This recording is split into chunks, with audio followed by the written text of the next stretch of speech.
Yeah, again, and so this morning in medical news, the holidays, obviously we keep talking about that. They're almost here. It's the time of year when the need for blood donations starts to become the highest. So in studio this morning, kind of passing on the importance of donating and how these donations are used in the field, we have Kevin Collopy. Yes, sir. I did it. Yes. He's with AirLink, so he's going to be discussing, how the blood donations work in conjunction with the service. We were talking, well, again, it was during weather, about how I was under the misconception it was one helicopter and it was at the hospital. There's two, and they're not even stationed there. Yes, AirLink started with one helicopter about 15 years ago, and since then, in 2012, we expanded to two helicopters.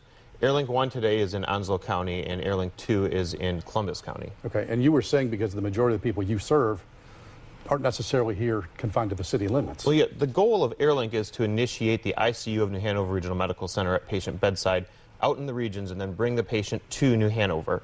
If we were sitting at New Hanover, people would have to wait longer for us to go get them.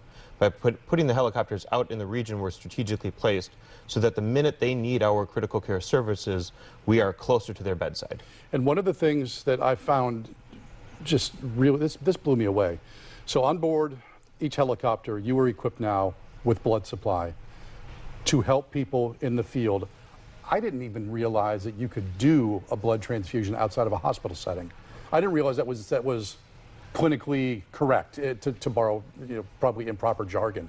Sure, we've been able to do it for about 2 months now. Okay. And it's actually the standard of care once someone is experiencing traumatic hemorrhage or is in hemorrhagic shock from blood loss. Normally, if someone's blood pressure is low, paramedic ambulances can start IV fluids.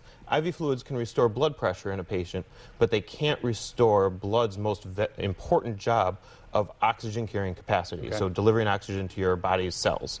By us carrying blood, we can warm that up while we're transfusing it into a patient and not only restore their blood pressure, but we can also restore their ability to carry oxygen to every cell in their body, most importantly, the brain. So right now, on both AirLink, you have a blood supply. How long can that be on there before it goes through like a recycle process where new blood is brought in? Well, if you donate blood today, that blood is typically good for about 45 days. Okay. By the time it's processed, we receive it. We typically get about 4 weeks where that blood can be safely stored in the refrigerators at our air bases, and every day we put it in a new cooler that's specialized and been proven to keep that blood at appropriate storage temperatures until it's ready to use. So we get about 4 weeks of carrying that blood before we need to take it back to New Hanover Regional Medical Center's blood bank, where we swap it out for fresh blood, and then they're able to use it inside of the hospital before that blood would expire. And you're saying you're about 2 months in on this. How many times has this come into play?